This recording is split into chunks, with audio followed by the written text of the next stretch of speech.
welcome to another video. And I'm not going to call it a game video, but I will touch on gaming, so it keeps it in line with the channel. But if you've seen from the title, it is now 5 years of Linux. I've been using Linux full time for 5 years.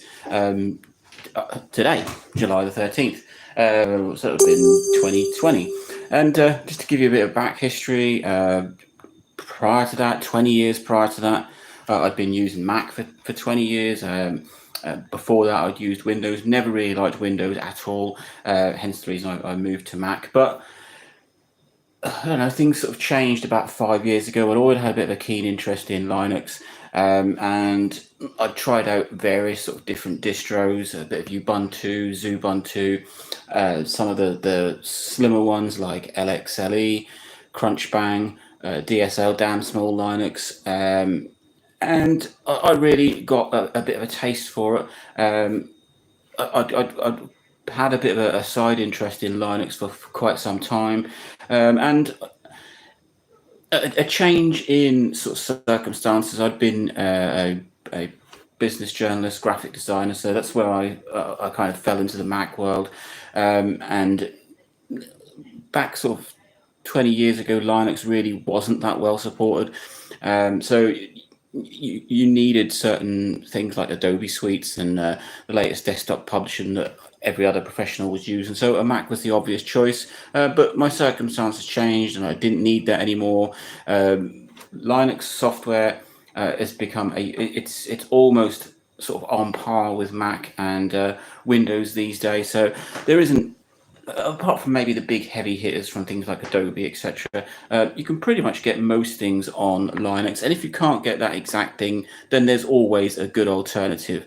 So I started sort of dual booting my MacBook Air with things like Ubuntu, Linux Mint, got really into it. Then I decided that, yep, this is the direction I was going to go in, and took macOS off my Mac altogether and just ran Linux Mint, and it ran fantastically. I was really impressed with it, but I just it bugged me that I had Apple hardware, and I'd kind of gotten bored of trying to chase Apple all the time. If you don't own the latest, or you're a couple of years behind and you get cut off, they're a very expensive piece of kit, and I really didn't need it. I wasn't into the graphic design, desktop publishing that I used to be. So I made the big decision. I sold my MacBook Air and I bought a Dell laptop, loaded it up with Linux Mint. Like I said, I tried quite a few distros, but I really did like Linux Mint, and that's what I've been using for the last 5 years solidly. Gone through a number of laptops, a couple of Dells, ThinkPad. My latest is a nice Dell. It's not new. It's fairly high spec, but it's not new. But it will run the latest version of Linux. That is one thing I do like. There isn't really any of these sort of system requirements. You've got this whole hoo-ha with Windows 11 not running on fairly high spec PCs. You don't get that with Linux. But how has the first 5 year, or how has my 5 years of using Linux been? Well, the first year when I used it solidly, it was a bit of a learning curve. You have to find some alternative softwares. It is a whole completely different way of running, even down to like keyboard shortcuts and things. You get into a mindset on a certain system, and I've been on an Apple, so it was always Apple this, Apple Q, Apple whatever. But that had to change. So it was a little bit of a learning curve. And as advanced and as user friendly as Linux is these days, it's still, there are still occasions when you need to dip into terminal to do things, and then it opens a whole new world of sort of having to write commands, etc. And the first year was a bit tricky. I did kind of wonder if I'd made the right decision. Year two, things got so much easier, and by year three, I was absolutely fantastic. Never really looked back. Got quite heavily into terminal. I knew my way around like most of the general sudo commands, etc. And 90% of the time these days, you don't need to. It operates as smoothly and as graphically user friendly as Mac or Windows does. And I suddenly realised that I am now on year 5. Today is my 5th Linux anniversary, and I do everything on it. It literally does everything I need. So what is my general day? Well, just general browsing. That's going to be catered for by everything. Office work, so I use things like LibreOffice or OpenOffice. I do a bit of video editing for this channel, etc., and some other things. So things like Kdenlive, absolutely fantastic piece of kit. If I do any audio editing, then I'll use things like Reaper if I'm looking for a DAW, or Audacity if I'm just sort of trying to tweak some audio. What else do I do on a daily basis? I listen to music. Well, that's pretty easy. I even have sort of iTunes kind of alternatives, things like Clementine. For watching videos and whatnot, you've got things like, and I can never remember which one it's called, VLAN, Videoland. It's the one with the little traffic, VLC, that's it, with the traffic cone icon. And yeah, everything that I need is there. I haven't really run into too many occasions where I mean, there's always something that is Windows specific. Even running a Mac, that you'll find things that are Windows specific. And for those very rare occasions, you can install something like VirtualBox and run a VM of Windows, and then run, maybe it's a very obscure piece of emulating software, or a tool for doing something specific on a piece of hardware, and it's only written for Windows. You can get around it, but 99% of the time I use Linux. I don't even have VirtualBox or a VM installed anymore. I gave up on that. And well, this is a gaming channel, so I do want to swing this back round to include some kind of gaming. And I don't do a lot of actual gaming on my laptop, whether it would be Windows or Mac or Linux or whatever. But you've got Steam available for Linux, so that covers pretty much most things. If you the main kind of gaming that I would do on any kind of computer would be emulation, and that is heavily covered under Linux. Things like RetroArch, or you've got many standalone emulators for things like the Game Boy, or Mednav for like Sega platforms. There's plenty of Nintendo, Neo Geo, even things for the PlayStation. So you've got PCSX and PCSX2, which all run absolutely wonderful in Linux. And I do a lot of emulation for the channel, especially if I'm trying to sort of capture footage from consoles that you just can't, especially things like older handhelds like Game Boys, etc. It's so much easier to capture footage via emulation, DS, all those kind of things. I would use my laptop for running Linux. Yeah, and it has a bit of a bad reputation. Not necessarily a bad reputation, but maybe a hold up from the past where we can't do anything on Linux. You have to be a complete nerd to run Linux. No, you don't.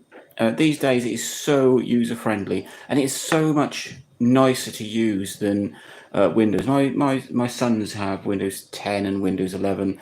And occasionally I have to go and help them with something, or do something for them on it, and it's horrible. I hate it. It's so intrusive. Even like down to updates. My Linux Mint, there's a little icon in the corner. The updates sit there ready for you to do them when you feel like it. They don't get in the way. They don't stop you shutting your machine down. They don't ever get in the way at all. Once a week, I will just hit the update button and it will do everything.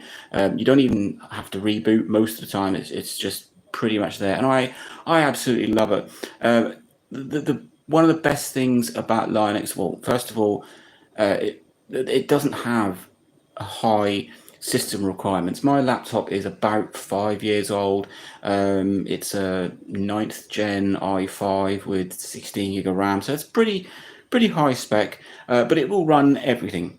It has no issues. But if you've got older kit, they do sort of cater certain distros and certain desktop environments for for lower spec hardware to try and eke as much out as you can. I've run things like LXLE and Crunchbang and DSL on extremely low hardware, and it works fantastically. No way that Windows would run with the same performance. So that is in a way a kind of a downside for Linux, because you don't just go, I'm going to install Linux. You do have to sit and think about what one you're going to install, which version. Is it going to be something Ubuntu, or maybe Mint, or maybe you want to pick something else. And even once you've decided which distro you want to use, which desktop environment you're going to run on it. Are you going to run Cinnamon, or are you going to run a Mate, or I don't think they still do LXDE, or you can go even further down with things like OpenBox and real cater for really low end hardware to try and eke as much of it. So I absolutely love it, as you can probably tell, and I have no regrets about switching from Mac, which I used for 20 years. I loved the system, but the whole chasing Apple and the expense of it, it's ridiculous. My £100 laptop, which I bought 2 years ago, does everything I need at full pelt. I've run sort of comparisons, speed comparisons with my son's Windows PCs, and mine flattens them in many ways. It's just Linux is built completely differently, and it just seems to run so much smoother. And if it doesn't, there are alternatives or ways of tweaking it, changing your environment, changing your distro altogether. I am absolutely smitten. There's no way I would go back to Windows. There's no way I would pick up a Mac again. If in the future I thought, well, my laptop is getting a bit slow, it would be a no-brainer. I would just go and buy another one and run Linux on it. And Linux Mint is my choice, which I've run for the last 5 years. I have tried other things. I was a bit of a fan of Ubuntu for a little while, but they kind of mixed it up a bit and changed the DEs for a while, and then went back. And Mint is just it's simple, it's quick, it's the interface is fantastic. I have not run into any problems at all. Even installing things like printers, scanners, wireless kit, just it's there. No issues, no hardware problems. Everything I've plugged into my Linux laptop or tried to attach to it via wireless, it just works. I've got an Epson printer there, which is fantastic. I switched it on, my laptop store, installed everything. It's got a scanner in it. The scanner just picked up. I really have had no issues at all, no hardware problems. About 2 years ago, I bought some like keyboards, MIDI keyboards, playing keyboards to use with the DAW. Worked absolutely fine.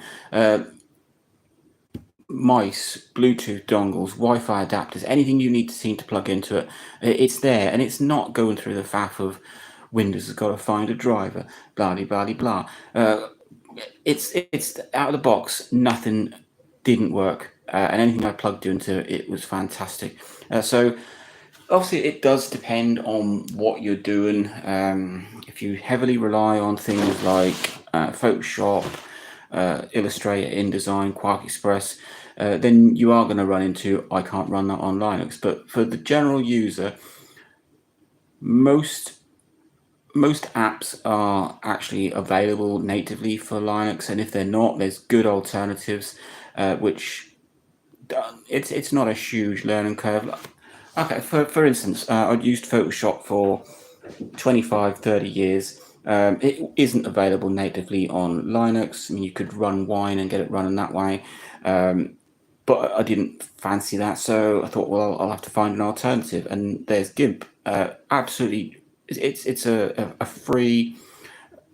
It is also available on Mac and Windows, but it's predominantly a Linux piece of kit. Absolutely, it just matches Photoshop and a little bit of a change of learning curve, but it's superb. And everything that I've needed to do, I have either found the piece of software that I was using on my Mac, or an alternative which didn't really take that much of a to learn.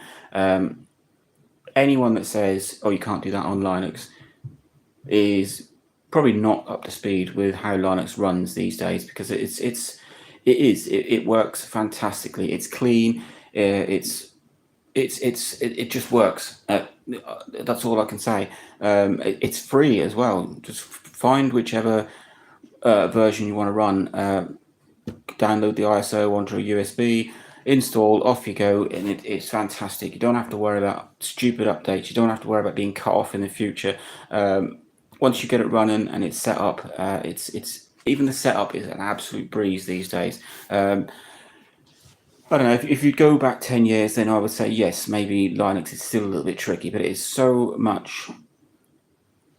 It's progressed so much in the last 10 years at least. I would recommend it for anybody that wants to use a computer for basic purposes. There isn't anything I can think of apart from big name software that you cannot do on a Linux machine, and I've been using mine for 5 years. And no, in some ways I've gotten more creative and more into using it, and it's not as nerdy and as oh, you need to know how to do this, and you need, every time you need to do something, you've got to open a terminal and know all the code and know how to write this, that, and the other. It doesn't work like that anymore.